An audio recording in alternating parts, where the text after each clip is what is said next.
September 10th, 2025, 2:47 p.m. One shot. Charlie Kirk was dead. The bullet that silenced America's most prominent young conservative came from a weapon that would shock investigators. A century-old Mauser bolt-action rifle wrapped in a dark towel and hidden in the Utah woods. But the inscriptions carved into the bullets would reveal a killer's twisted ideology that goes deeper than anyone imagined. This is the story of how a 22-year-old radicalized leftist used a World War II-era rifle to assassinate one of the most influential defenders of the Second Amendment in America. And the manhunt that followed would expose the dangerous world of online political radicalization. The weapon that changed everything. The breakthrough came 48 hours after the shooting. ATF agents discovered the murder weapon in a wooded area behind Utah Valley University. A Mauser Model 98 bolt-action rifle chambered in .30-06 Springfield, wrapped in a dark towel, and abandoned along the killer's escape route. This wasn't some modern assault weapon. The Mauser Model 98 is over a century old, a precision instrument that requires skill and deliberate action. Each shot must be manually chambered by working the bolt. The .30-06 Springfield cartridge fires a 150-grain bullet at 2,700 feet per second, delivering over 2,400 foot-pounds of energy. But what investigators found inside the rifle sent chills down their spines. The spent cartridge, the very bullet that killed Kirk, was still in the chamber, and in the internal magazine, 3 unfired rounds, each one bearing disturbing inscriptions that revealed the killer's mindset. The first casing read, "Notices bulges, oh what's this?" Internet meme culture. The second bore, "Hey fascist, catch," with video game symbols. The third contained lyrics from Bella Ciao, the Italian anti-fascist anthem. But the spent casing that killed Kirk? If you read this, you are gay LMAO. A juvenile taunt that ended a life. The target, Charlie Kirk's gun rights legacy. Charlie Kirk wasn't just another political commentator. At 31, he had built Turning Point USA into the largest conservative student organization in America, reaching over 250,000 students across 3,500 campuses. But what made Kirk a target was his unwavering defense of the Second Amendment. Kirk understood that gun rights weren't about hunting. They were about the fundamental right of free people to defend themselves against tyranny. "The moment we surrender our right to bear arms," Kirk often said, "we surrender our ability to remain free citizens and become subjects of the state."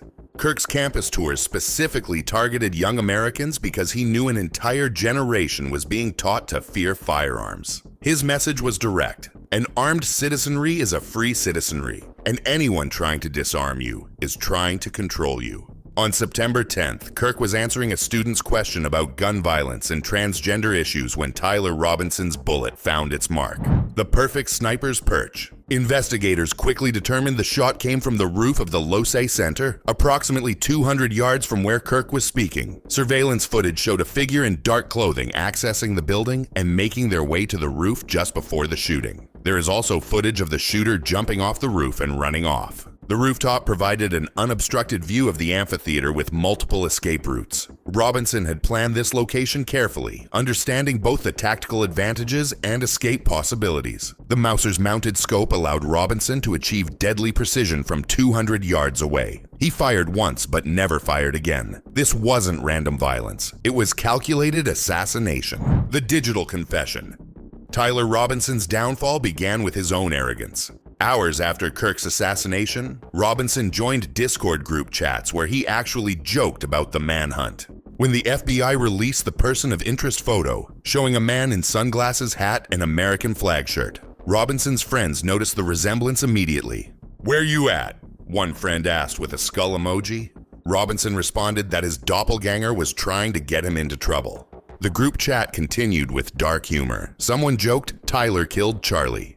Robinson played along, suggesting he should get a cut of the $100,000 FBI reward. He posted a Garfield meme and joked about getting rid of his manifesto and the exact copy rifle I have lying around.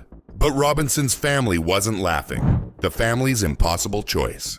When Tyler Robinson's father saw the FBI's person of interest photo, the resemblance was unmistakable. They knew their son's increasingly radical political views and recent behavior changes. Robinson had become deeply indoctrinated by leftist ideology, according to Utah Governor Spencer Cox. His family described a young man who had changed dramatically, consuming radical content online and developing obsessive hatred for conservative voices. On September 12th, just 48 hours after Kirk's murder, Robinson's father and a youth minister made the agonizing decision to turn him in. The capture. "We have him," Governor Cox announced at a press conference. Tyler Robinson, age 22, has been arrested in connection with the assassination of Charlie Kirk. The FBI had tracked Robinson's vehicle from Utah Valley University to his family home in Washington, Utah, 3 hours away. Surveillance footage and license plate readers traced his entire escape route. Robinson's digital footprint revealed extensive Discord conversations about his plans, including messages about retrieving a rifle from a drop point and leaving it wrapped in a towel. He had also messaged his roommate, someone he was romantically involved with who was transitioning from male to female, about engraving bullets and having a unique rifle with a scope.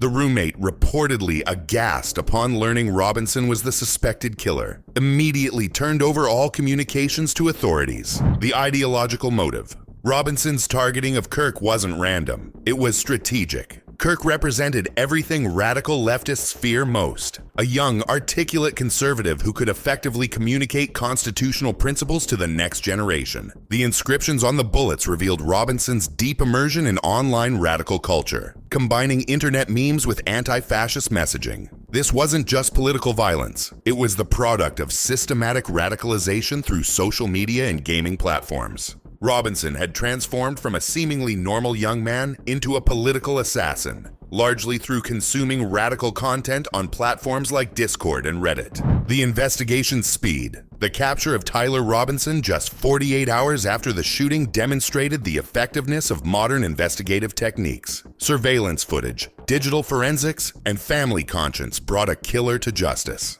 The FBI, ATF, Utah State Bureau of Investigation, and local police launched one of the most intensive manhunts in recent memory. Within hours, they had identified the sniper's perch, recovered the murder weapon, and released the person of interest photo that led to Robinson's identification. The weapon's significance. The choice of a Mauser Model 98 was particularly symbolic. This isn't a weapon of war that gun control advocates love to demonize. It's a precision hunting rifle owned by millions of Americans for legitimate purposes. Robinson's use of this traditional bolt-action rifle proved that the type of weapon doesn't matter. It's the ideology driving the person behind the trigger. The same rifle used by hunters and target shooters became an instrument of political assassination in the hands of a radicalized killer. Kirk's enduring message. Charlie Kirk died defending the principle that the Second Amendment protects all other rights. He understood that when political violence becomes acceptable, when disagreement turns to assassination, the right of good people to defend themselves becomes essential for liberty's survival. Kirk's message that an armed citizenry is a free citizenry takes on new meaning in light of his assassination. Robinson thought he could silence the conservative movement by murdering one of its most effective voices. Instead, he created a martyr whose death will inspire millions to defend their constitutional rights with greater determination. Justice and legacy. Tyler Robinson now faces first-degree murder charges and could face the death penalty.